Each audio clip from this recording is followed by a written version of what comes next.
You wait for 9 years. Nothing. Starts, build-ups, breakdowns and disappointment. And then, in 24 hours, 2 new major global records arrive, set by 2 impressive offshore machines, in a race between them that was never planned.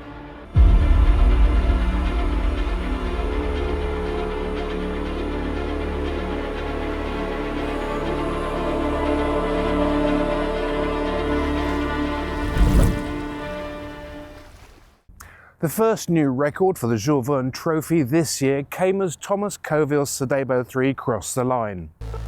Then the next day at 11 o'clock UTC, the first all-female crew to circumnavigate non-stop around the world put their entry into the record books as the famous project, skippered by Alexia Barrier, crossed the line off Ushant. This was a huge moment.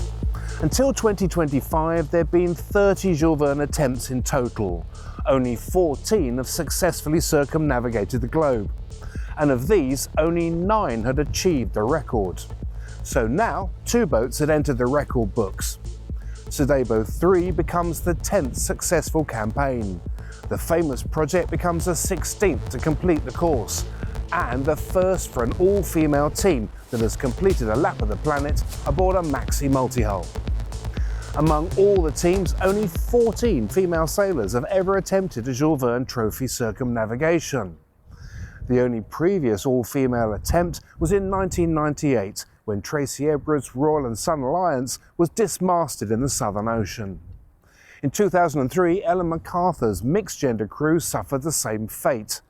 So the bottom line is clear: lapping the planet non-stop and at speed is not easy.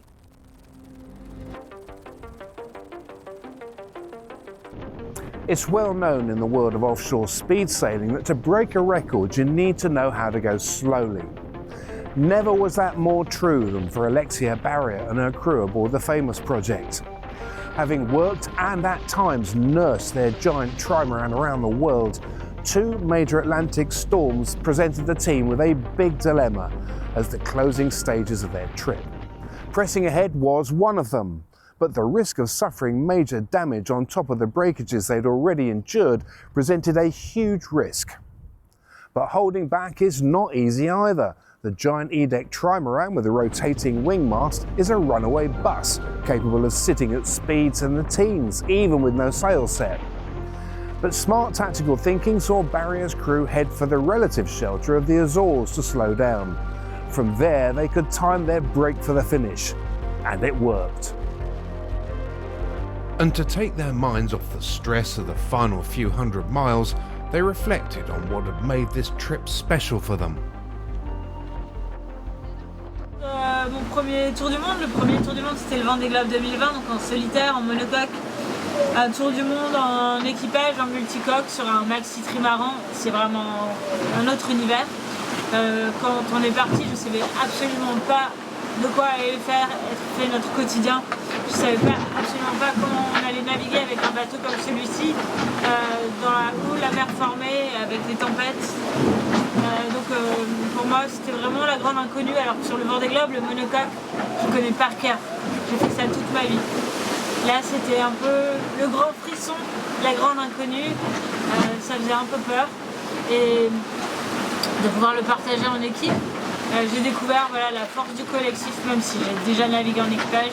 En tant que capitaine, je peux dire que j'ai vraiment pu évaluer la progression de l'équipe, de tous les membres de l'équipe et du collectif. Et je trouve que c'est hyper beau, encore plus beau qu'un temps ou un record autour du monde, c'est de voir ce groupe progresser ensemble. I think there's very few firsts left in the world, so to achieve one is really special. And I think it's going to take a little time to process it, but hopefully now there'll be a pathway and opportunities for more women to sail multi-hulls. Quand j'ai créé The Famous Project, c'était ma première intention, c'était de faire bouger les lignes de mon sport, parce qu'il n'y avait pas eu de femmes depuis plus de 30 ans en multicoque, et très peu sur le trophée Jules Verne. Donc j'avais envie de faire bouger les lignes de mon sport, et c'est ce qu'on fait en accomplissant ce tour du monde et en écrivant un premier temps de référence historique avec un équipage 100% féminin. I think the highlight is to have the opportunity in the first place, so crossing the start line and then reaching our second objective, which was to cross the finish line. We've had our challenges along the way and we've overcome them all, and that makes me feel pretty proud. Para mí lo más importante de ser el primer equipo femenino en hacer este trofeo es no ser el último. Es el inicio, es la primera piedra, y estaría encantada de que este proyecto pudiese abrir puertas y sobre todo motivase no solo a regatistas que quieran formar parte del mundo oceánico, sino también a patrocinadores que ayuden a formar equipos en el que puedan estar más involucradas mujeres y que dentro de unos años podamos decir que cualquier récord que sea mejor y mejor. Así que para mí lo más importante de ser las primeras es no ser las últimas. This last 50 odd days at sea had a lot of ups and downs, but one of the highlights for sure was rounding Cape Horn. We had a fairly clear day rounding for the location of the world, and we had some newbies on board, which was really exciting. Then we had our legend Dee Kafari, who was doing his 7th rounding of Cape Horn, and personally I was rounding for the 3rd time. For me, this was a massive achievement for my career. I'm very lucky. This is number 7 for me, and every circumnavigation is very different. It's been in a different format, or a different boat, or a different objective, and so to have so much variety in my trips around the world has been really lucky. And this one will stand out as one that's pretty special, probably because it's been the fastest. I think the highlight for me was rounding Cape Horn, because for me that meant Southern Ocean lap completed, and then we could point north, and we thought we'd have less issues, I think, pointing north after that. The Atlantic was a little unkind to us again, but yeah, it was my first Cape Horn rounding, and felt really special. La vuelta al mundo, y tengo que decir que esta última semana fue agónica. Cada vez que dábamos un paso hacia adelante eran 2 hacia atrás por alguna rotura, y hasta cierto punto la frustración y la desesperación llegan a marcarte. Pero es cierto que solo hay una cosa que nunca falló en este equipo, y es la resiliencia. Nunca se abandonó y siempre se buscó soluciones para seguir hacia la línea de llegada. Resilience was indeed the name of the game, and had allowed this team to achieve something very special indeed. But when it came to the dock, their trip was quite rightly about something else too. Celebration.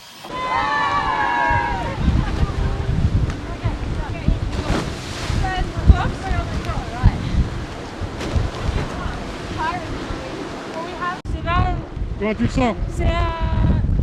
C'est dingue de revoir Brest et voilà, on a fait un tour du monde sur un maxi trimaran. J'arrive pas trop à réaliser, à vrai dire. Tu étais là il y a 50 jours? 57 jours on était là. On a vécu des choses incroyables, on a appris énormément. Et on a terminé ce tour du monde, donc je suis trop fière en fait.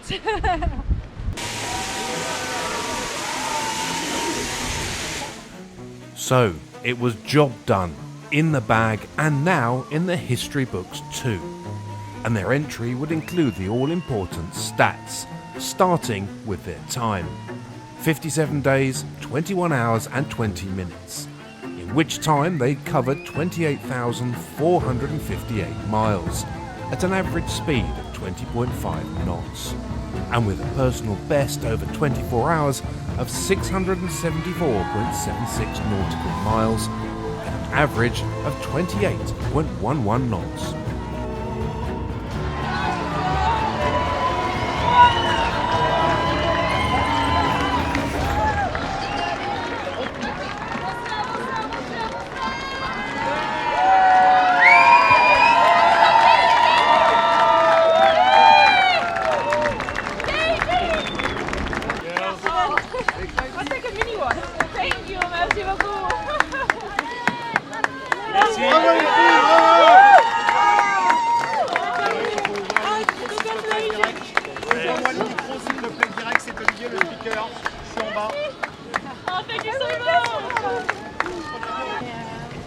Je suis hyper impressionnée, on est hyper impressionnés. On est tellement heureuse d'arriver à Brest. 57 jours, c'est loin, incroyablement rapide. Tellement bien cher de nous, tellement réussi, plus que féminin. Ce qu'on a appris, c'est le plus précieux. Et ça va nous permettre de continuer à voguer vers de nouvelles aventures après ça. Mais déjà, on va savourer le moment avec vous. Incroyable, vous êtes si nombreux, j'hallucine. Merci infiniment. Bravo. Et pour le fameux projet Tracy Edwards.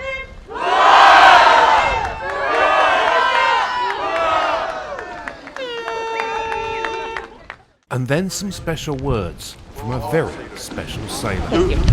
You girls have done something amazing. You are part of the history. You've done something incredible.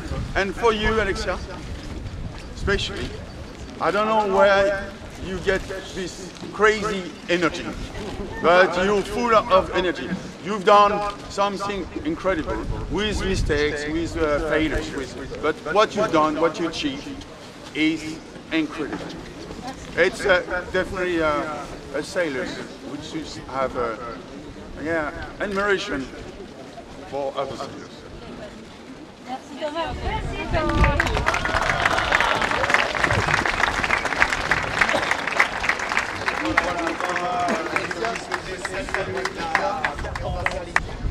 On s'est découvert au fil des jours. On a tout un background différent, une expérience différente. Mais le point commun de jamais avoir fait un tour du monde en multicoque avant ça. Donc on s'est soutenus, on s'est portés, on s'est consolés, on s'est encouragés.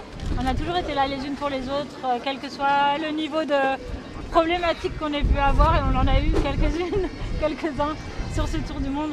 On n'a jamais lâché le côté collectif. On a, comme Sodebo aussi, de passer dans la tempête, Ingrid, et c'était pour nous quelque chose qu'on ne voulait pas vivre, qu'on a essayé d'éviter au maximum quand on était dans le grand sud, des vagues de cette taille-là. Là, on ne pouvait pas y échapper. Oh là là là là.